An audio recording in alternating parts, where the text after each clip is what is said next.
नमस्कार दोस्तों, मैं अजीत आप सभी का स्वागत करता हूं आज की एक नई वीडियो में। तो जैसा कि ये मैथ की इम्पोर्टेंट प्रैक्टिस सेट है जो कि आगामी हर परीक्षा के लिए बहुत ही इम्पोर्टेंट है, खासकर रेलवे के जो भी विभिन्न एग्जाम्स होने वाले हैं और जो करंटली चल रहे हैं, एसएससी के सभी एग्जामों के लिए, साथ ही स्टेट के सभी एग्जामों को कवर करेगा ये जो मैथ की प्रैक्टिस सेट है। सो वीडियो को पूरा देखिएगा। चैनल पे नए हैं तो चैनल को सब्सक्राइब कर लीजिए। तो चलिए वीडियो को शुरू करते हैं। तो आप किसी भी एग्जाम की अगर तैयारी कर रहे हैं तो एकदम बेसिक टू एडवांस ट्रिक और ये प्रैक्टिस सेट मैथ की बहुत ही इंपॉर्टेंट है। पहला क्वेश्चन आपकी स्क्रीन पे है जिसमें कह रहा है 4 वर्ष के लिए 5,000 रुपए तथा 5 वर्ष के लिए 4,000 की जमा राशियों पर साधारण ब्याज की एक समान वार्षिक दर। मतलब देखिए, जो 4 साल के लिए जो अमाउंट जमा किया गया वो है 5,000 रुपए। मतलब 4 साल एक 5,000 का अमाउंट हमने इन्वेस्ट किया और उसका जो भी ब्याज दर है और जो हम 5 साल के लिए 4,000 रुपए जमा करेंगे वो दोनों सेम है। और ब्याज जो दोनों का मिलेगा, तो जैसे यहाँ पे हम अगर लिख लें 5 साल के लिए जो अमाउंट है वो 4,000 रुपए जमा किया गया, इन दोनों से जो आरओआई रेट ऑफ इंटरेस्ट, जो दोनों का रेट ऑफ इंटरेस्ट है सेम है और जो इंटरेस्ट आरओआई जो है वो समान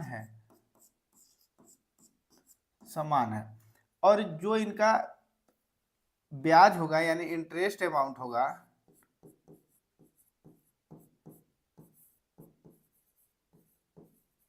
इंटरेस्ट अमाउंट यानी जिसको हम ब्याज कहते हैं, वो लिखा हुआ है 2,400 रुपए।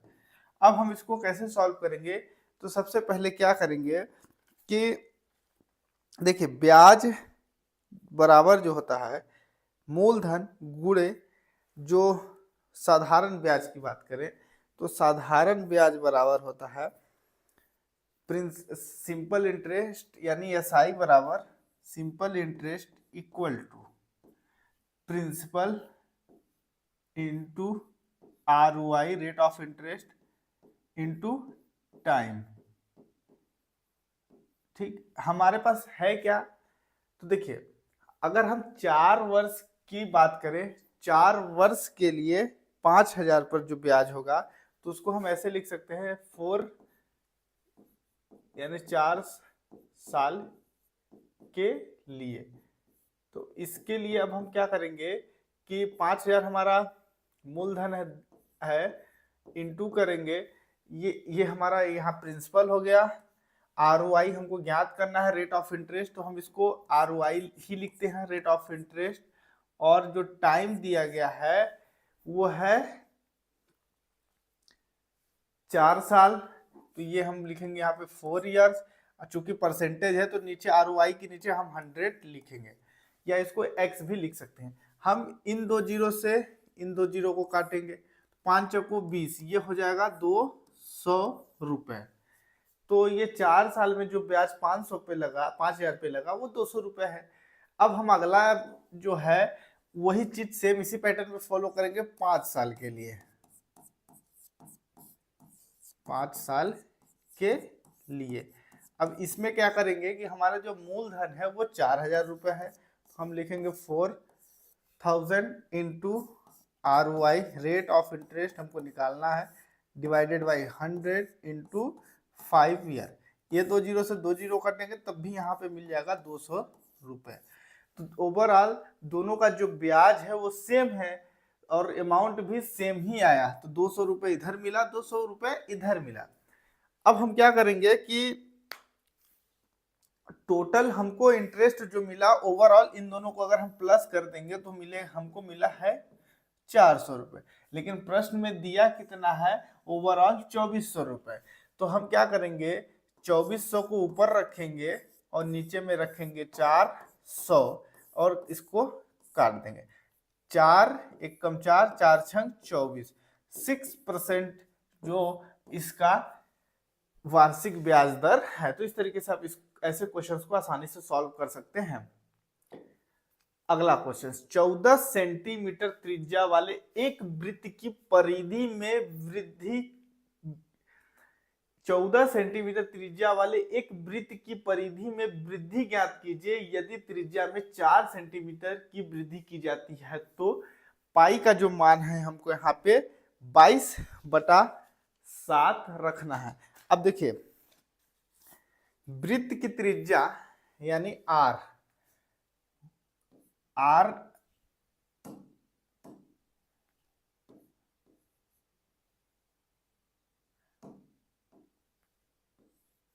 वृत्त की त्रिज्या को हम आर से प्रेजेंट करते हैं। आर इक्वल टू हमको दिया गया है 14 सेंटीमीटर। ठीक, ये त्रिज्या दी गई है।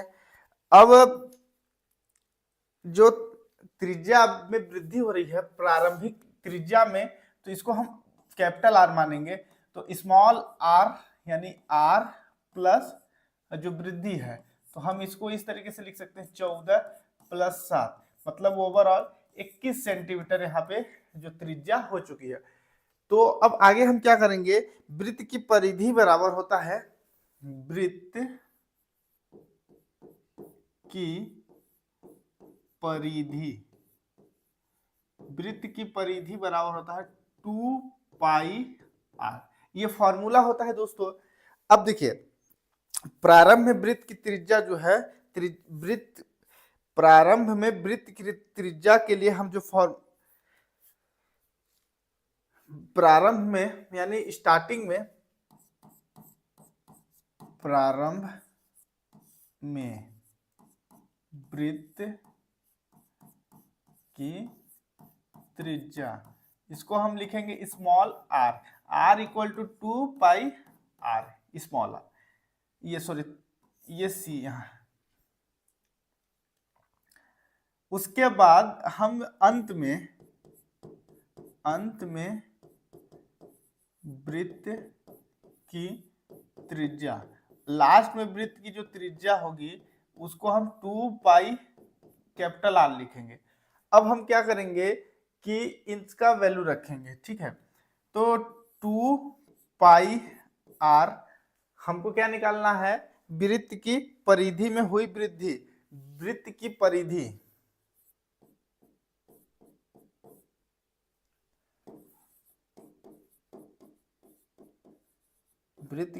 में हुई वृद्धि, वृत्त की परिधि यानी सी को हम सी से प्रेजेंट करते हैं, तो 2πr माइनस 2π कैपिटल आर लिखेंगे। अब देखिए, यहाँ पे हमको क्या करना है कि इस 2π को हम कॉमन ले सकते हैं, तो 2π को हमने यहाँ पे कॉमन लिया, r माइनस आर बचा। चूंकि देखिए यहाँ पे 2π, तो पाई का मान हमको 22/7 रखना है, तो 2 गुणे 22/7 यहाँ पे रखेंगे। और r की वैल्यू हमने निकाला हुआ है, r की वैल्यू 14 दिया हुआ है, तो और एक कैपिटल आर को हमने 21 माना है, तो यहाँ पे हम 21 - 14 करेंगे। ठीक, 2 गुणे 22/7 इंटू, अब ये देखिए 14 में से 21 में से 14 घटाएंगे तो 7 बचेगा, और 7 का 7 से कट हो जाएगा, तो यहाँ पे 44 सेंटीमीटर इस क्वेश्चन का राइट आंसर हो जाएगा। मतलब option number first is the right answer.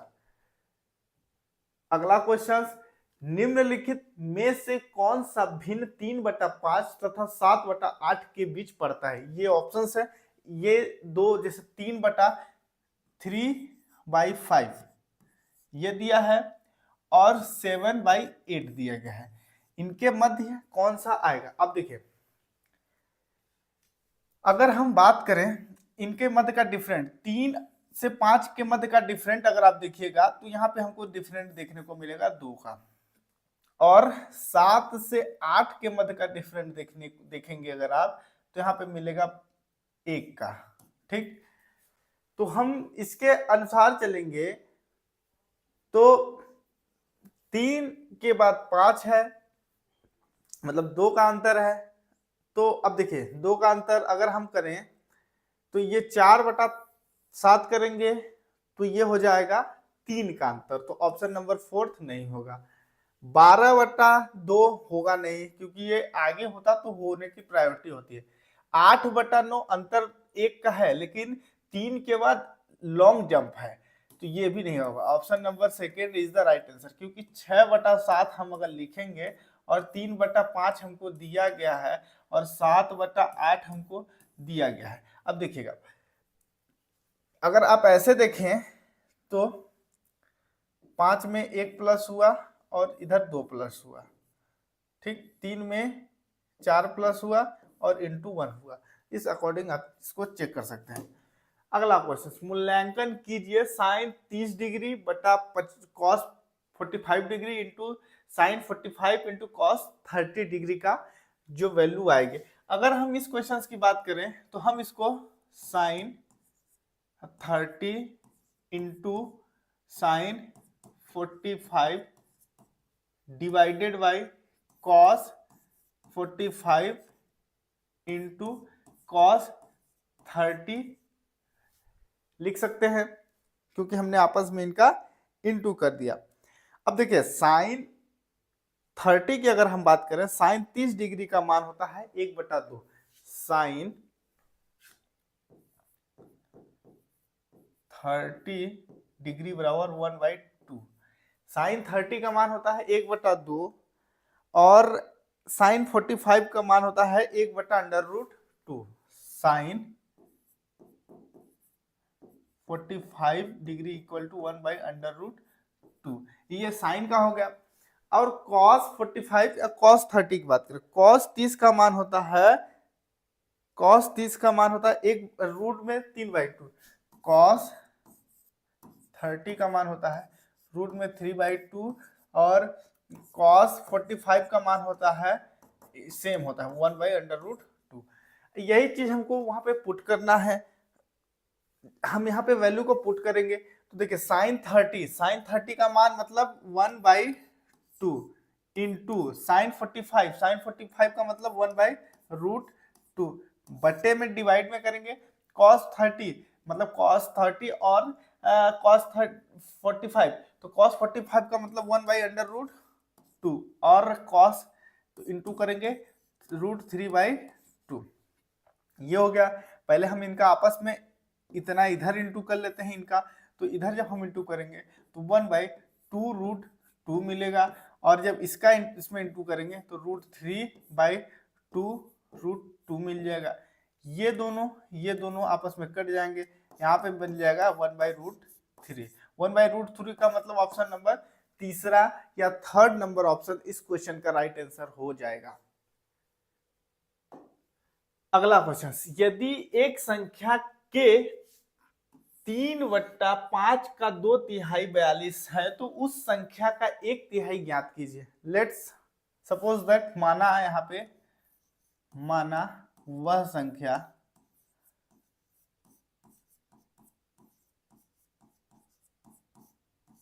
x है, वह संख्या x है, ठीक। वह संख्या x है तो x का 3/5 x का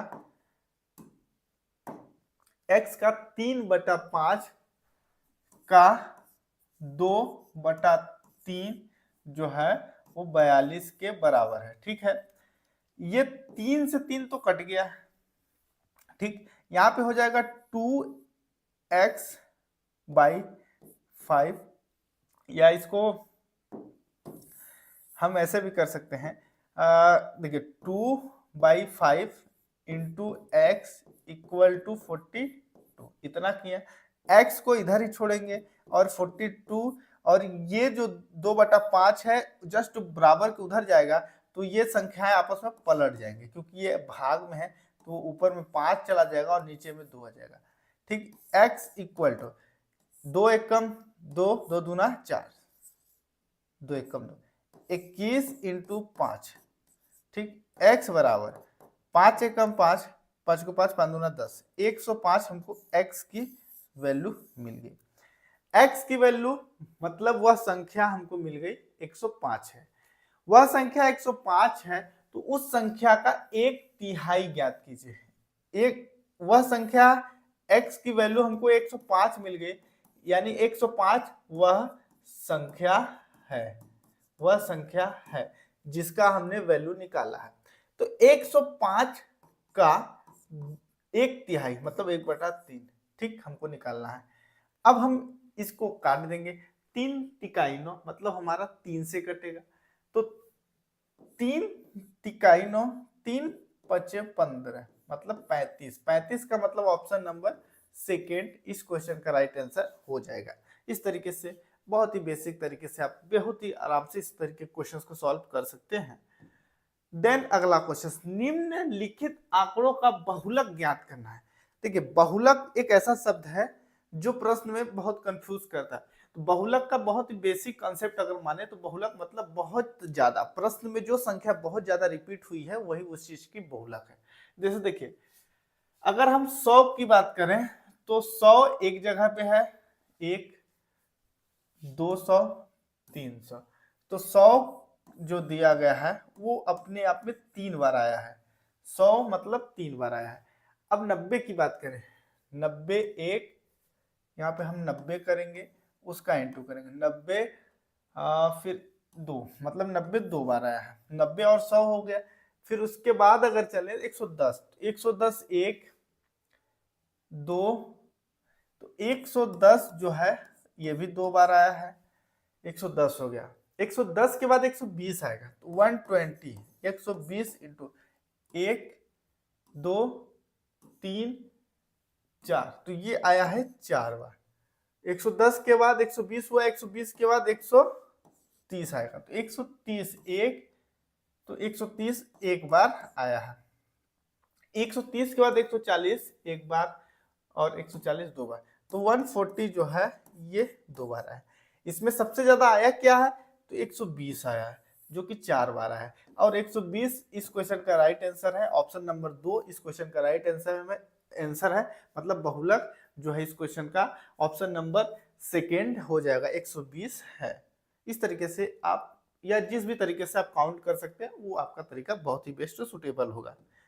अगला क्वेश्चन, छूट प्रतिशत ज्ञात करना है। 90 रुपए अंकित मूल्य किसी प्रोडक्ट का प्राइस है, मतलब अंकित मूल्य यहाँ पे मार्क प्राइस जिसको कहते हैं, अंकित मूल्य इक्वल टू 90 रुपीज, 90 रुपए है। और अंकित मूल्य और बेची गई जो विक्रय मूल्य जो दिया गया है, विक्रय मूल्य इक्वल टू 76 रुपीज। डिफरेंट अगर हम चेक करें तो 76 में 4 जोड़ेंगे 80 और 10 90, तो यहाँ पे मिल गया हमको 14 का डिफरेंस, 14 रुपए का ये अंतर है, अंतर 14 का अंतर है। अंतर किस पे हमेशा दिया जाता है, जो अंकित मूल्य होता है, इंटू कर देंगे 100, 100 किया तो एक जीरो से एक जीरो कट गया, इसको 9 से काटेंगे तो 9 एक कम 9 और पॉइंट में ये 5 5 5 5 ये 5 चलता जाएगा, 10 मतलब 1.555 इस तरीके से जाएगा, इंटू 10 करेंगे तो ये हो जाएगा 15.555।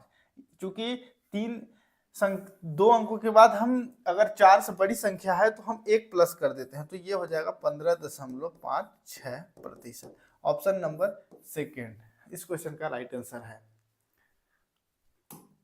अगला क्वेश्चन, जमा की गई 8500 रुपए की राशि 3 वर्ष में साधारण ब्याज पर 2040 रुपए है, ब्याज की वार्षिक दर ज्ञात कीजिए। मतलब अगर जैसे सिंपल इंटरेस्ट ESI कैलकुलेट करना है, सिंपल इंटरेस्ट प्रिंसिपल अमाउंट था जो मूलधन है वो 8500 रुपए है, ठीक। टाइम जो है वो 3 साल का है, 3 ईयर का है, 3 साल का, और जो ब्याज है इंटरेस्ट हमको मिला, इंटरेस्ट जो है वो 2040 रुपए मिला। हम क्या करेंगे कि 2040 ये 3 साल का ब्याज है, भाग कर देंगे हम 3 से, 3 छंग 18, तो यहाँ पे बच गया 3 छंग 18 मतलब 4, 3 छंग 18, 3 अट्ठे 24, 680 रुपए एक साल का ब्याज है। 680 रुपए एक साल का ब्याज लगा। हम क्या करेंगे, 680 जो है एक साल का ब्याज है, भागे 8500 करेंगे, गुणे 100 करेंगे, क्योंकि परसेंटेज में वैल्यू निकालना है। 680 रुपए का जो ब्याज लगा वो 8500 पे लगा, प्रतिशत में वैल्यू निकालनी है तो गुणे में 100 किया, 2 जीरो से ये 2 जीरो कटा, बचा यहाँ पे 85। ठीक, 680 का ये लगभग 8 गुना होता है, तो ये 8% यानी ऑप्शन नंबर फर्स्ट जो है इस क्वेश्चन का राइट आंसर हो जाएगा। तो 8% का यहाँ पे जो ब्याज लगा है।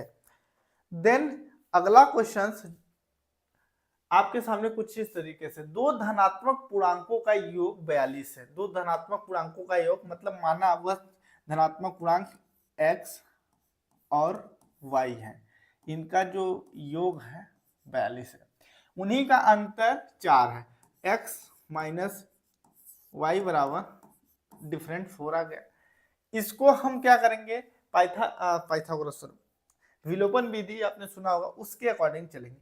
देखिए हम इसको जोड़ देंगे, जोड़ जब देंगे तो ये प्लस माइनस से है तो ये दोनों कट जाएंगे, तो ये हो जाएगा 2x इक्वल टू 42 प्लस 4 यानी 46, x equal to 46 divided by 2, 2 दूना 4, 2 तिहाई 6, x की वैल्यू हमको मिल गई यहाँ पे 23, मतलब एक संख्या 23 है। एक संख्या जब 23 है, इस 23 का मान, इनको हम समीकरण नंबर 1 समीकरण नंबर 2 मान लेते हैं। 27 का मान या x का मान समीकरण 1 में रखेंगे, तो इसको हम क्या करेंगे, x plus Y equal to 42 हमने ये माना था और प्रश्न में दिया है उसके हिसाब से, x की वैल्यू 23 तो हम 23 रखेंगे, y हमको निकालना तो y एज इट इज रहेगा और 42 है, y इक्वल टू 42 माइनस 23, तो y बराबर 12 में से 3 जाएगा तो 9 बचेगा, 9, और ये हो गया 3 में से 2 जाएगा तो 1, 19 बचा। अब हम क्या करेंगे, देखिएगा इन्हीं का गुणन फल बोला है, तो x इंटू वाई हमको ज्ञात करना है। x का मान है 23 और y का मान है 19, हम इसका इंटू कर देंगे, 9 का 9, 9 2 18 9 त्रिक 27 की 7, रिमेनिंग 2 बचा। ऑप्शन हमारा एक ही है, सेकेंड नंबर, जो कि आगे चल के 7 से स्टार्ट होगा। बाकी आप देखना चाहते हैं, 9 दूना 18, 19 20, 20 हो गया, 3 2 437 यानी option number 4 B. Last question, एक आयताकार बोर्ड की लंबाई उसकी चौड़ाई से 4 गुनी है, यदि बोर्ड का क्षेत्रफल 256 वर्ग मीटर है तो उसकी जो लंबाई है वो ज्ञात करना है। बोर्ड की लंबाई उसकी चौड़ाई की 4 गुनी है, बोर्ड का क्षेत्रफल, देखिए बोर्ड की जो लंबाई, बोर्ड की लंबाई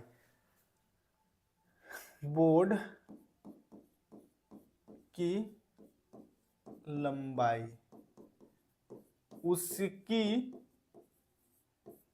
चौड़ाई का 4 गुना है, ठीक, और बोर्ड का क्षेत्रफल, बोर्ड का क्षेत्रफल इक्वल टू 256 वर्ग मीटर यानी स्क्वायर मीटर में दिया गया है। अब हमको ज्ञात क्या करना है, आयत का क्षेत्रफल, पहले हम आयत का जो क्षेत्रफल होता है, आयत का क्षेत्रफल इक्वल टू लंबाई गुणे चौड़ाई। लंबाई गुणे चौड़ाई होता है। अब देखिए क्षेत्रफल 256 हमको क्वेश्चन में दिया गया है, 256 वर्ग मीटर। लंबाई हमको ज्ञात करना है, चौड़ाई जो है तो हम लंबाई को x मान लेते हैं। आयत की जो लंबाई, इसमें जो लंबाई है, लंबाई माना कि लंबाई x सेंटीमीटर है, तो x मीटर है सॉरी, तो हम यहाँ पे x रखेंगे और चौड़ाई 4x हो जाएगी, 4x हो जाएगी। तो ये 256 और ये हो जाएगा 4x स्क्वायर। ठीक, अब हम इसको सिंप्लीफाई करेंगे तो x स्क्वायर इधर रहेगा, 256/4 हो जाएगा। 4 छंग 24, ठीक, और 4 चको 16, 64 हुआ। x स्क्वायर इक्वल टू 64, तो x इक्वल टू रूट में हो जाएगा 64। x बराबर 8 इंटू 8, तो x बराबर 8 हमको यहाँ पे मिल गया। x की वैल्यू 8 मिल गई। x मतलब हो गया दोस्तों लंबाई। ठीक, अब हमको इसकी, अब ये हमको जो मिला है, अब हम क्या करेंगे, लंबाई जो है वो चौड़ाई की 4 गुना है, तो हम इसको 4 गुणे 8 करेंगे। 8 चौक होता है 32, 32 मतलब ऑप्शन नंबर 4 जो है इस क्वेश्चन का राइट आंसर। आई होप दोस्तों वीडियो अच्छी लगी तो लाइक करिए, चैनल पे अगर नए हैं तो चैनल को सब्सक्राइब करिए। मिलते हैं अगली नई वीडियो में, तब तक के लिए धन्यवाद।